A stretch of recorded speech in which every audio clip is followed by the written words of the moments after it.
Hola, ¿qué tal? Bienvenidos a esta segunda cápsula de video para la clase de teoría económica. Para mejor referencia y para evitar la pregunta natural, he decidido titular estas cápsulas Esto viene en el examen, con lo que no dudo que quedará respondida cualquier inquietud sobre el destino de su contenido. Bien, nuestra historia comienza con una mujer brillante en la corte de Luis XV, Madame Pompadour, nacida como Jeanne Antoinette Poisson, favorita y confidente del rey, de quien empezó siendo amante y terminó como amiga y consejera. Estamos hablando de Francia en la primera mitad del siglo XVIII, los años dorados de la Ilustración, cuando Diderot y D'Alembert culminaban el proyecto de la primera enciclopedia y Montesquieu sacudía a la sociedad francesa y a la élite religiosa con las cartas persas. Este es el contexto en el que Jeanne Antoinette ingresa a la corte y consigue un departamento en el Palacio de Versalles.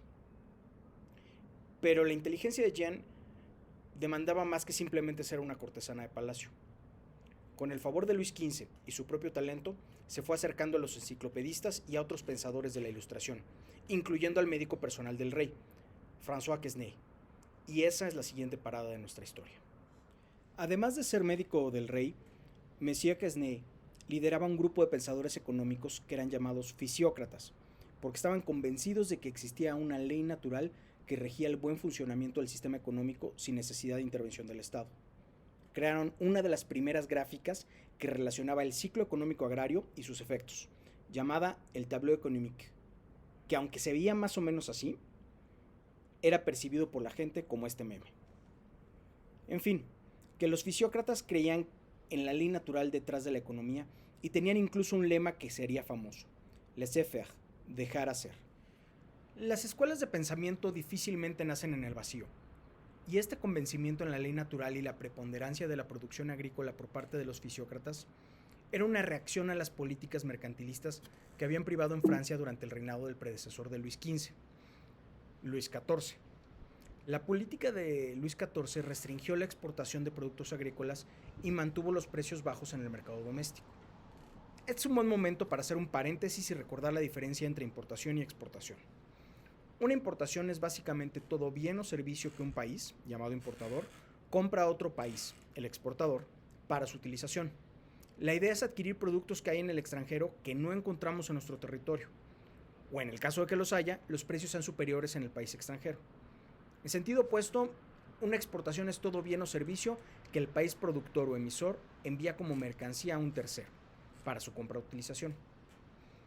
Entonces, nos quedamos en que Colbert, el ministro de Finanzas de Luis XIV, con la idea de dar independencia económica y financiera a Francia, propuso restricciones a la exportación de materias primas y mantuvo los precios bajos en el mercado doméstico, es decir, el mercado francés, lo que provocó que los sueldos de los trabajadores agrícolas se mantuvieran bajos y la miseria se extendiera por los campos de Francia. Aquí tenemos una lección que deben recordar para esta materia y para toda su carrera profesional. Toda política pública se expresa mediante actos jurídicos y tiene efectos económicos. En este caso, las restricciones artificiales a la exportación de materias primas mediante tarifas y aranceles redundaron en una baja de utilidades para los productores agrícolas y por ende una disminución en la producción agrícola, y como esta era la principal actividad, el resultado fue desastroso. Quesnay y los fisiócratas advirtieron los resultados de esta política pública y llegaron a dos conclusiones. La primera: la intervención gubernamental en la economía, en contravención de las leyes naturales, suele tener consecuencias funestas.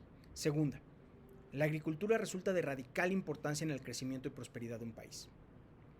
El propósito de los fisiócratas era instaurar políticas públicas que incrementaran la producción agrícola, porque el origen de la riqueza estaba justo en la producción agrícola, no en la acumulación de metales preciosos como pensaban los mercantilistas, ni en la manufactura fabril o en los servicios.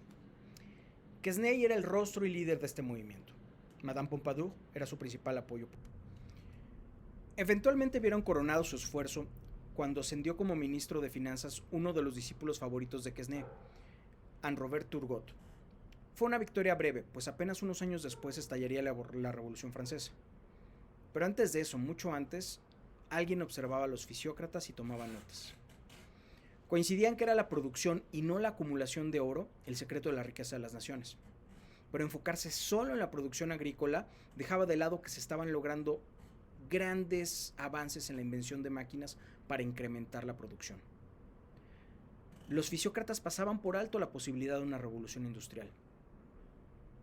El hombre que analizaba esto a la distancia y tomaba notas era un profesor universitario famoso por su trabajo filosófico y por vivir perpetuamente atolondrado. Su nombre era Adam Smith y de él hablaremos en la próxima cápsula.